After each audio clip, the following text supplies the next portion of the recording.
Chapter 19. As Elliot drove away from the burning house, his instinctual sense of danger was as sensitive as it had been in his military days. He was on the thin line that separated animal alertness from nervous frenzy. He glanced at the rear-view mirror and saw a black van pull away from the curb, half a block behind them. "We're being followed," he said. Tina had been looking back at her house. Now she turned all the way around and stared through the rear window of the sports car. "I'll bet the bastard who rigged my furnace is in that truck." "Probably. If I could get my hands on the son of a bitch, I'd gouge his eyes out." Her fury surprised and pleased Elliot. Stupefied by the unexpected violence, by the loss of her house, and by her close brush with death, she had seemed to be in a trance. Now she had snapped out of it. He was encouraged by her resilience. "Put on your seat belt," he said. "We'll be moving fast and loose." She faced front and buckled up. "Are you going to try to lose them?" "I'm not just going to try." In this residential neighborhood, the speed limit was 25 miles an hour. Elliot tramped on the accelerator, and the low, sleek, two-seat Mercedes jumped forward. Behind them, the van dwindled rapidly, until it was a block and a half away. Then it stopped dwindling as it also accelerated. "He can't catch up with us," Elliot said. "The best he can hope to do is avoid losing more ground." Along the street, people came out of their houses, seeking the source of the explosion. Their heads turned as the Mercedes rocketed past. When Elliot rounded the corner 2 blocks later, he braked from 60 miles an hour to make the turn. The tires squealed, and the car slid sideways, but the superb suspension and responsive steering held the Mercedes firmly on 4 wheels all the way through the arc. "You don't think they'll actually start shooting at us?" Tina asked. "Hell if I know. They wanted it to appear as if you died in an accidental gas explosion. And I think they had a fake suicide planned for me. But now that they know we're on to them, they might panic, might do anything. I don't know. The only thing I do know is they can't let us just walk away. But I'll tell you what I know, but later." "What do they have to do with Danny?" "Later," he said impatiently. "But it's all so crazy." "You're telling me?" He wheeled around another corner, and then another, trying to disappear from the men in the van long enough to leave them with so many choices of streets to follow that they would have to give up the chase in confusion. Too late, he saw the sign at the 4th intersection, not a through street, but they were already around the corner and headed down the narrow dead end, with nothing but row of 10 modest stucco houses on each side. "Damn. Better back out," she said. And run right into them. You've got the gun. There's probably more than one of them, and they'll be armed. At the fifth house on the left, the garage door was open, and there wasn't a car inside. We've got to get off the street and out of sight, Elliot said. He drove into the open garage as boldly as if it were his own. He switched off the engine, scrambled out of the car, and ran to the big door. It wouldn't come down. He struggled with it for a moment, and then he realized that it was equipped with an automatic system. Behind him, Tina said, "Stand back." She had gotten out of the car and had located the control button on the garage wall. He glanced outside, up the street. He couldn't see the van. The door rumbled down, concealing them from anyone who might drive past. Elliot went to her. That was close. She took his hand in hers, squeezed it. Her hand was cold, but her grip was firm. "So who the hell are they?" she asked. "I saw Harold Kenbeck, the judge I mentioned. The door that connected the garage to the house opened without warning, but with a sharp, dry squeak of unoiled hinges.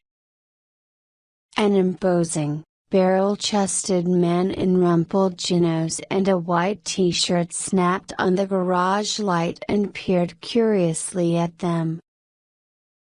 He had meaty arms, the circumference of one of them almost equaled the circumference of Elliot's thigh. And there wasn't a shirt made that could be buttoned easily around his thick, muscular neck. He appeared formidable, even with his bare belly, which bulged over the waistband of his trousers. First Vince and now this specimen. It was the day of the giants. "Who are you?" the pituitary-challenged behemoth asked in a soft, gentle voice that didn't equate with his appearance. Elliot had the awful feeling that this guy would reach for the button Tina had pushed less than a minute ago, and that the garage door would lift just as the black van was rolling slowly by in the street. Stalling for time, he said, "Oh, hi. My name's Elliot and this is Tina." "Tom," the big man said. "Tom Palumbi." Tom Palumbi didn't appear to be worried by their presence in his garage, he seemed merely perplexed. A man of his size probably wasn't frightened any more easily than Godzilla confronted by the pathetic bazooka-wielding soldiers surrounding doomed Tokyo. "Nice car," Tom said with an unmistakable trace of reverence in his voice. He gazed covetously at the S600. Elliot almost laughed. "Nice car." They pulled into this guy's garage, parked, closed the door bolt as you please, and all he had to say was "nice car." "Very nice little number," Tom said, nodding, licking his lips as he studied the Mercedes. Apparently, Tom couldn't conceive that burglars, psychopathic killers, and other lowlifes were permitted to purchase a Mercedes-Benz if they had the money for it. To him, evidently, anyone who drove a Mercedes had to be the right kind of people.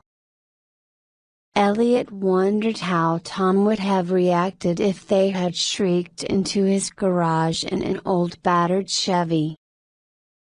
Pulling his covetous gaze from the car, Tom said, "What are you doing here?"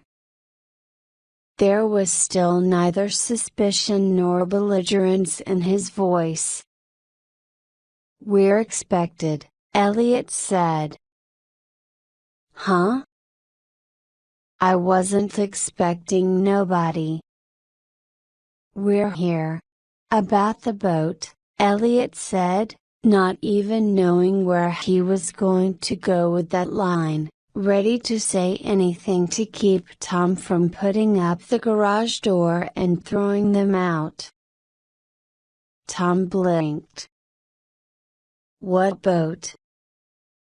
"The 20-footer. "I don't own a 20-footer. "The one with the Evinrude motor." "Nothing like that here." "You must be mistaken," Elliot said.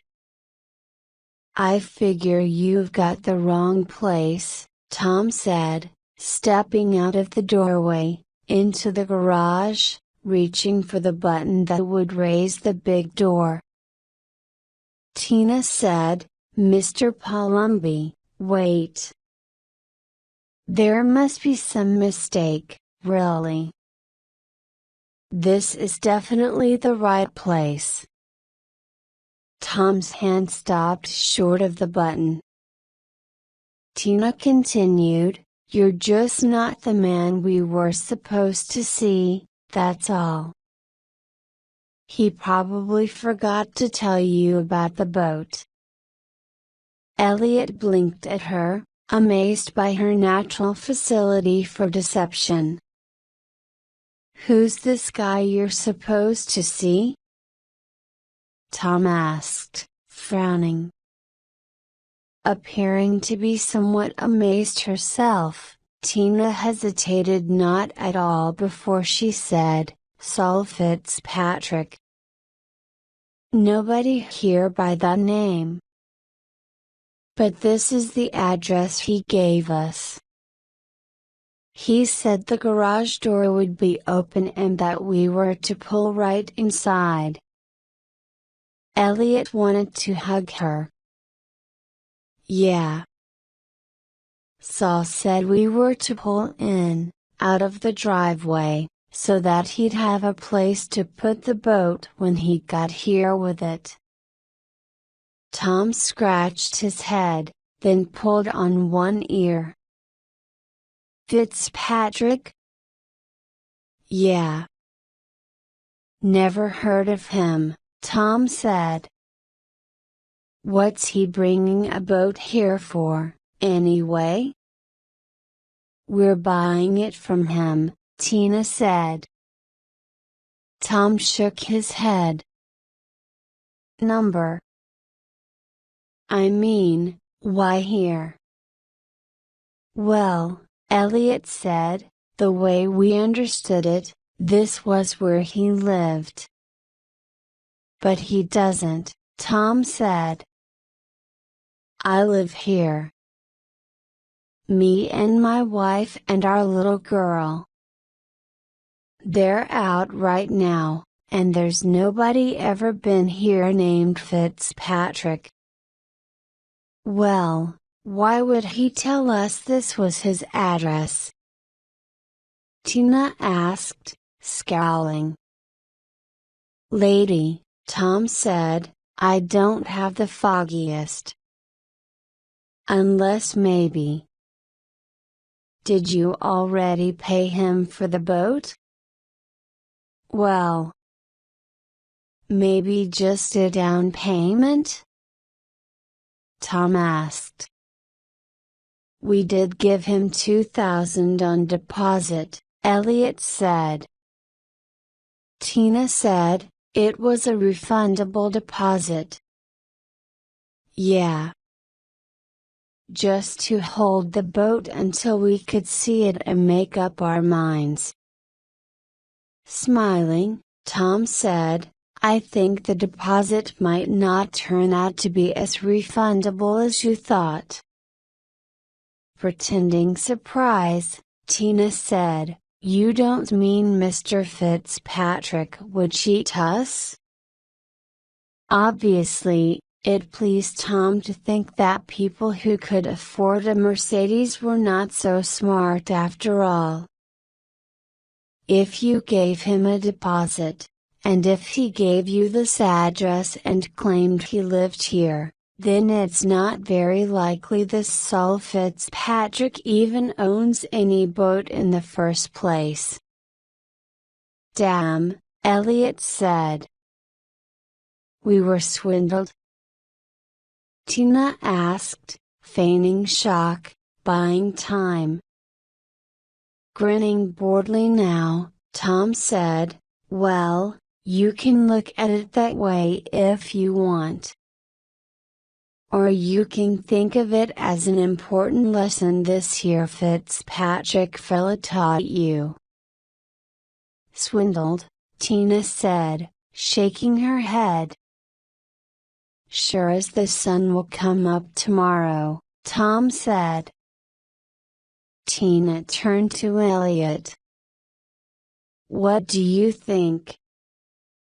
Elliot glanced at the garage door, then at his watch. He said, I think it's safe to leave. Safe? Tom asked. Tina stepped lightly past Tom Palumby and pressed the button that raised the garage door. She smiled at her bewildered host and went to the passenger side of the car while Elliot opened the driver's door. Palumby looked from Elliot to Tina to Elliot, puzzled. Safe? Elliot said, I sure hope it is, Tom. Thanks for your help. He got in the car and backed out of the garage. Any amusement he felt at the way they had handled Palumby evaporated instantly as he reversed warily out of sanctuary, down the driveway, and into the street. He sat stiffly behind the wheel, clenching his teeth, wondering if a bullet would crack through the windshield and shatter his face. He wasn't accustomed to this tension.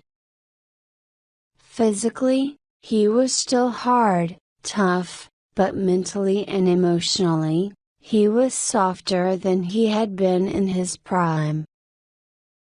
A long time had passed since his years in military intelligence, since the nights of fear in the Persian Gulf and in countless cities scattered around the Mideast and Asia. Then, he'd had the resiliency of youth and had been less burdened with respect for death than he was now. In those days, it had been easy to play the hunter.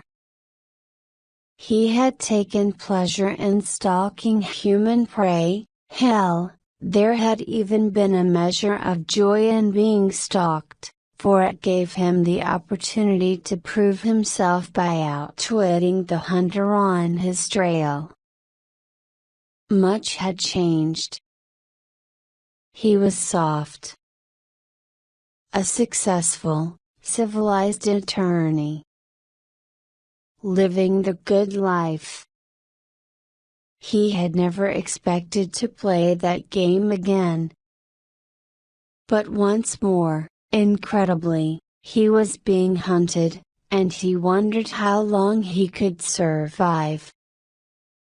Tina glanced both ways along the street as Elliot swung the car out of the driveway. No black van, she said. So far. Several blocks to the north, an ugly column of smoke rose into the twilight sky from what was left of Tina's house, roiling, night black, the upper reaches tinted around the edges by the last pinkish rays of the setting sun. As he drove from one residential street to another, steadily heading away from the smoke, working toward a major thoroughfare, Elliot expected to encounter the black van at every intersection. Tina appeared to be no less pessimistic about their hope of escape than he was. Each time he glanced at her, she was either crouched forward, squinting at every new street they entered, or twisted halfway around in her seat, looking out the rear window. Her face was drawn, and she was biting her lower lip. However, by the time they reached Charleston Boulevard, via Maryland Parkway, Sahara Avenue, and Las Vegas Boulevard, they began to relax. They were far from Tina's neighborhood now. No matter who was searching for them, no matter how large the organization pitted against them, this city was too big to harbor danger for them in every nook and crevice.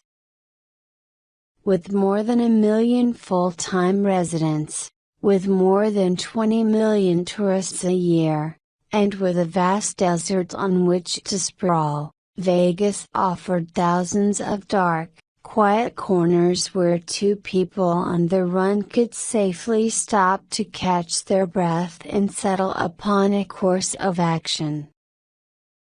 At least that was what Elliot wanted to believe. Where to? Tina asked as Elliot turned west on Charleston Boulevard.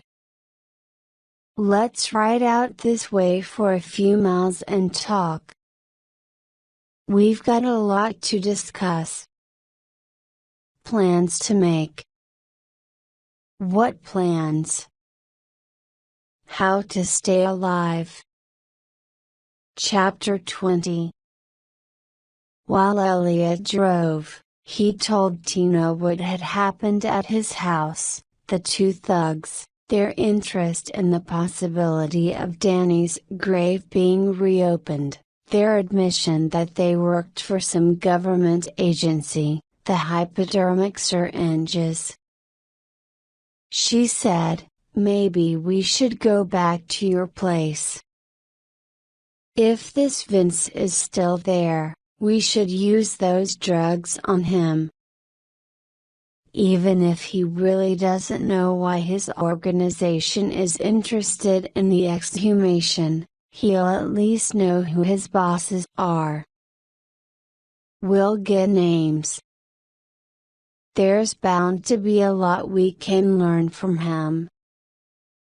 They stopped at a red traffic light. Elliot took her hand. The contact gave him strength. I'd sure like to interrogate Vince, but we can't. He probably isn't at my place anymore. He'll have come to his senses and scrammed by now. And even if he was deeper under than I thought, some of his people probably went in there and pulled him out while I was rushing off to you. Besides, if we go back to my house, we'll just be walking into the dragon's jaws. They'll be watching the place. The traffic light changed to green, and Elliot reluctantly let go of her hand. The only way these people are going to get us, he said, is if we just give ourselves over to them. No matter who they are, they're not omniscient. We can hide from them for a long time if we have to. If they can't find us, they can't kill us. As they continued west on Charleston Boulevard, Tina said, "Earlier you told me we couldn't go to the police with this." "Right. Why can't we?" "The cops might be a part of it, at least to the extent that Vince's bosses can put pressure on them. Besides, we're dealing with a government agency, and government agencies tend to cooperate with one another. It's also paranoid. Eyes everywhere. If they have a judge in their pocket, why not a few cops?" "But you told me you respected Kenbeck. You said he was a good judge." "He is. He's well versed in the law, and he's fair. Why would he cooperate with these killers? Why would he violate his oath of office? Once an agent, always an agent," Elliot said. "That's the wisdom of the service, not mine, but in many cases it's true. For some of them, it's the only loyalty they'll ever be capable of." Kenbeck held several jobs in different intelligence organizations. He was deeply involved in that world for 30 years. After he retired about 10 years ago, he was still a young man, 53, and he needed something else to occupy his time. He had his law degree, but he didn't want the hassle of a day-to-day legal practice. So he ran for an elective position on the court, and he won. I think he takes his job seriously. Nevertheless, he was an intelligence agent a hell of a lot longer than he's been a judge, and I guess breeding tells. Or maybe he never actually retired at all. Maybe he's still on the payroll of some spook shop, and maybe the whole plan was for him to pretend to retire and then get elected as a judge here in Vegas, so his bosses would have a friendly courtroom in town.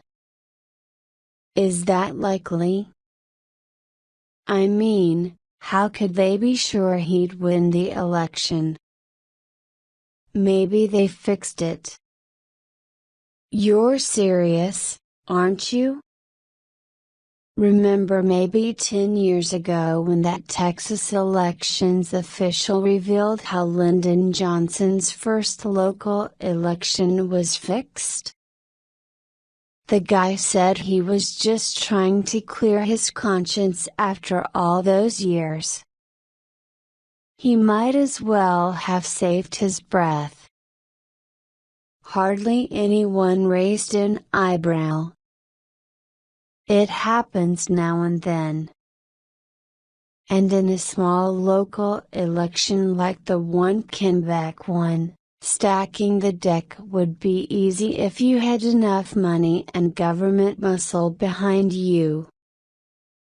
But why would they want Kenbeck on a Vegas court instead of in Washington or New York or someplace more important? Oh, Vegas is a very important town, Elliot said. If you want to launder dirty money, this is by far the easiest place to do it.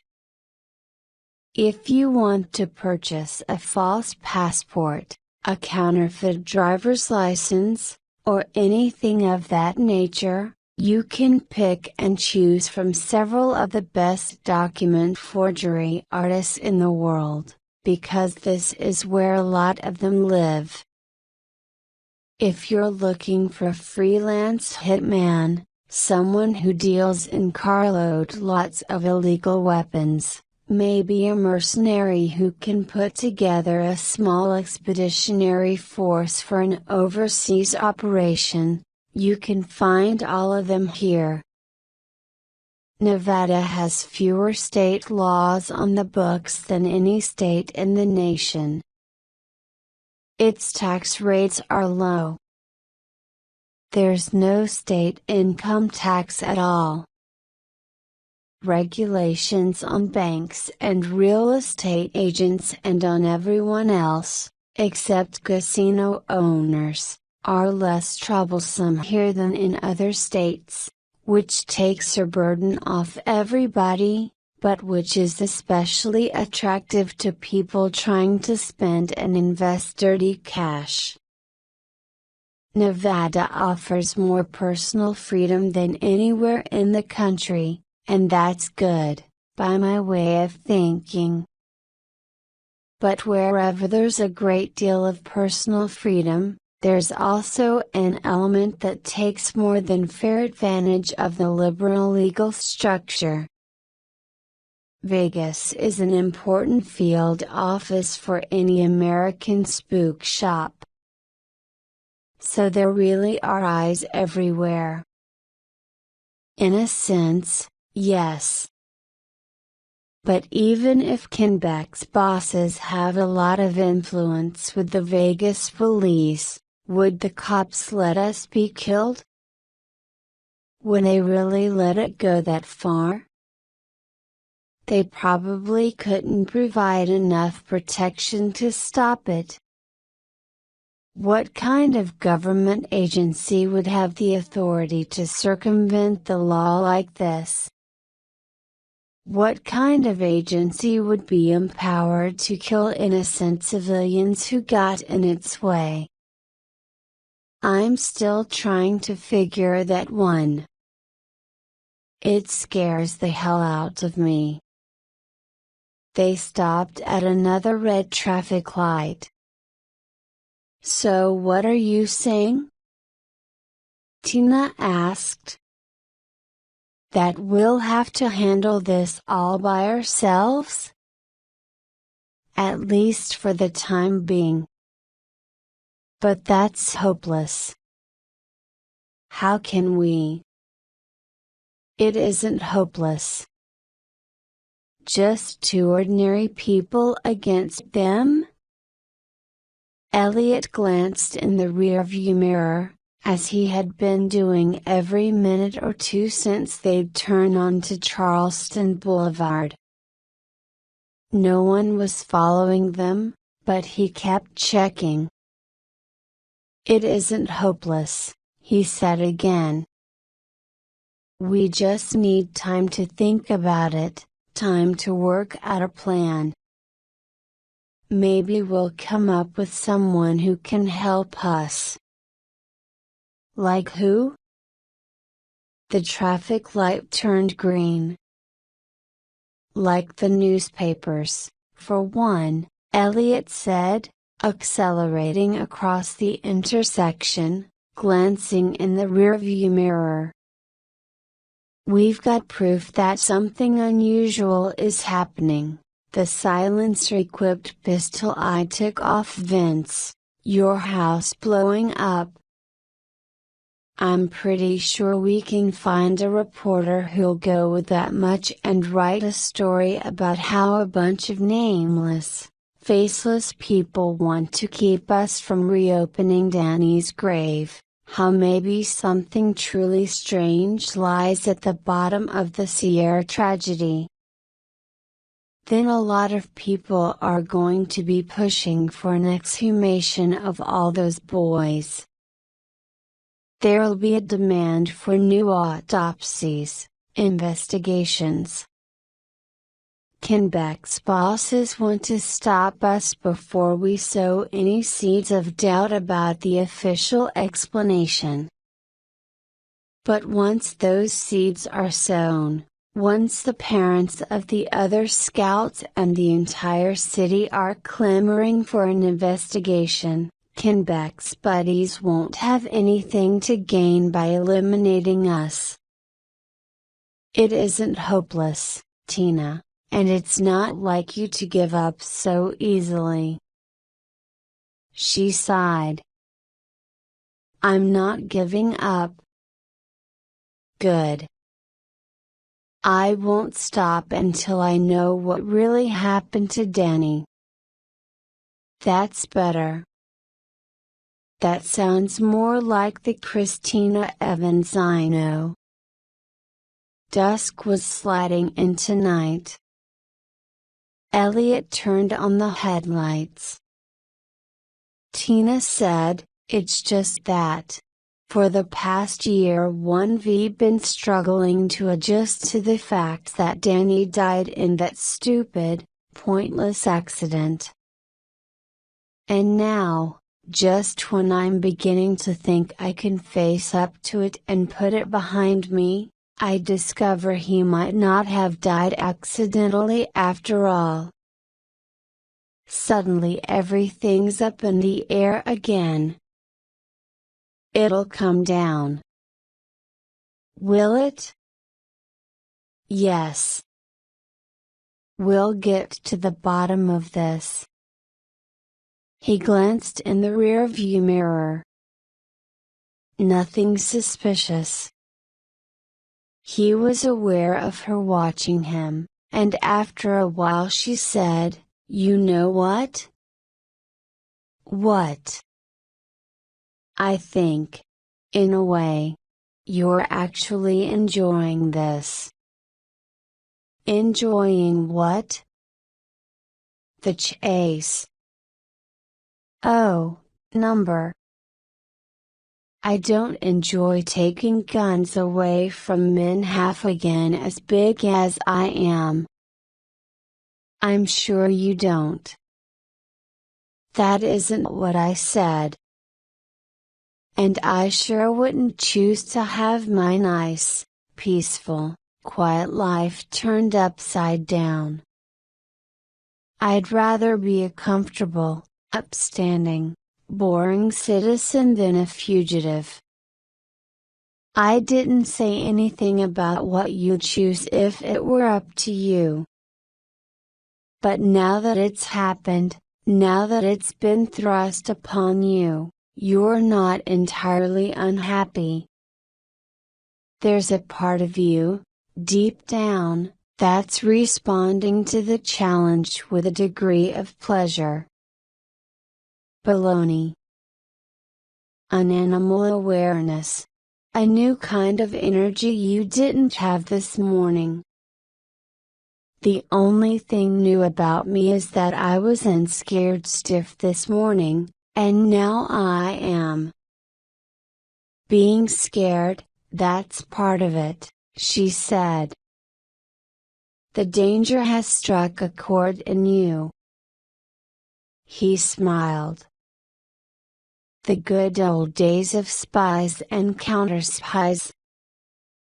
Sorry, but no, I don't long for that at all. I'm not a natural-born man of action. I'm just me, the same old me that I always was. Anyway, Tina said, I'm glad I've got you on my side. I like it better when you're on top, he said, and he winked at her. Have you always had such a dirty mind? Number. I've had to cultivate it. Joking in the midst of disaster, she said. Laughter is a balm for the afflicted, the best defense against despair, the only medicine for melancholy. Who said that? She asked. Shakespeare? Groucho Marx, I think. She leaned forward and picked something up from the floor between her feet. And then there's this damn thing. What did you find? I brought it from my place, she said. In the rush to get out of her house before the gas explosion leveled it, he hadn't noticed that she'd been carrying anything. He risked a quick look, shifting his attention from the road, but there wasn't enough light in the car for him to see what she held. I can't make it out. It's a horror comics magazine, she said. I found it when I was cleaning out Danny's room. It was in a box with a lot of other magazines. So? Remember the nightmares I told you about? Yeah, sure. The monster in my dreams is on the cover of this magazine. It's him. Detail for detail. Then you must have seen the magazine before and you just number. That's what I tried to tell myself. But I never saw it until today. I know I didn't. I pored through Danny's collection. When he came home from the newsstand, I never monitored what he'd bought. I never snooped. Maybe you wait, she said. I haven't told you the worst part. The traffic thinned out as they drove farther from the heart of town, closer to the looming black mountains that thrust into the last electric purple light in the western sky. Tina told Elliot about the boy who was not dead. The similarities between the horror story and their attempt to exhume Danny's body chilled Elliot. Now, Tina said, just like death tried to stop the parents in the story, someone's trying to stop me from opening my son's grave. They were getting too far out of town. A hungry darkness lay on both sides of the road. The land began to rise toward Mount Charleston where, less than an hour away, pine forests were mantled with snow. Elliot swung the car around and started back toward the lights of the city, which spread like a vast, glowing fungus on the black desert plain. There are similarities, he said. You're damned right there are. Too many. There's also one big difference. In the story, the boy was buried alive. But Danny is dead. The only thing in doubt is how he died. But that's the only difference between the basic plot of this story and what we're going through. And the word's not dead in the title. And the boy in the story being Danny's age. It's just too much, she said. They rode in silence for a while. Finally, Elliot said, "You're right. It can't be coincidence."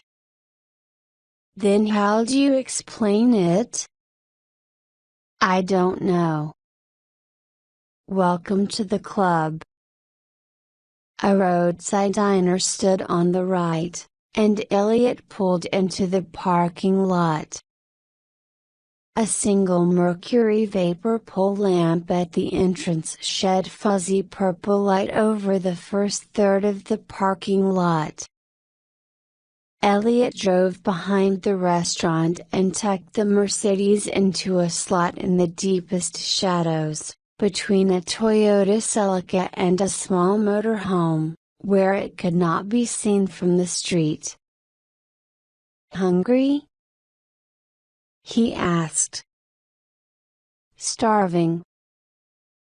But before we go in, let's check out that list of questions they were going to make you answer. Elliot said, "The light will be better. It doesn't seem to be busy in there. We should be able to talk without being overheard. Bring the magazine too. I want to see that story." As he got out of the car, his attention was drawn to a window on the side of the motorhome next to which he had parked. He squinted through the glass into the perfectly black interior, and he had the disconcerting feeling that someone was hiding in there, staring out at him. Don't succumb to paranoia, he warned himself. When he turned from the motorhome, his gaze fell on a dense pool of shadows around the trash bin at the back of the restaurant, and again he had the feeling that someone was watching him from concealment. He had told Tina that Kenbeck's bosses were not omniscient. He must remember that. He and Tina apparently were confronted with a powerful, lawless, dangerous organization hell-bent on keeping the secret of the Sierra tragedy. But any organization was composed of ordinary men and women, none of whom had the all-seeing gaze of God. Nevertheless, as he and Tina walked across the parking lot toward the diner, Elliot couldn't shake the feeling that someone or something was watching them. Not necessarily a person. Just something weird, strange. Something both more and less than human. That was a bizarre thought. Not at all the sort of notion he'd ordinarily get in his head, and he didn't like it. Tina stopped when they reached the purple light under the mercury vapor lamp. She glanced back toward the car, a curious expression on her face. "What is it?" Elliot asked. "I don't know." "See something?" "No." They stared at the shadows. At length she said, "Do you feel it?" "Feel what?"